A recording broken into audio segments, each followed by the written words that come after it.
Sir, investment करायच्या वेळेस लोक फक्त रिटर्न्स बघतात. करेक्ट. पण रिटर्न्सच्याही आधी असे काही मेट्रिक्स आहेत का जे आपण बघायला पाहिजे वाईल इन्व्हेस्टिंग? मॅट्रिक्स म्हणजे I will bifurcate in two 2. One की qualitative, second is quantitative. Okay. तर क्वांटिटेटिव्ह आणि क्वालिटेटिव्ह आपण हे 2 मॅट्रिक्सवर याला तत्पळायला पाहिजे.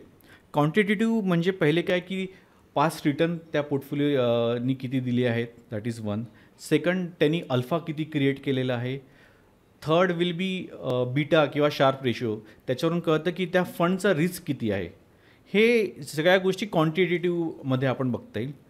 दुसरा असा आस्पेक्ट जे आम्ही बघतो विच इज अ क्वालिटेटिव्ह. त्याच्यामध्ये आम्ही बघतो की याचा फंड मॅनेजर कोण आहे, व्हॉट इज हिज हिस्ट्री, त्याचं पास्ट रेकॉर्ड काय आहे. त्यांनी कारण की फंड मॅनेजर्स शेवटी माणसं असतात, ते चेंज करतात, या कंपनीतून किंवा दुसऱ्या कंपनीत फंड मॅनेजर म्हणून जाऊ शकतात. तर तो फंड मॅनेजर किती वर्षांपासून हा फंड मॅनेज करतो आहे.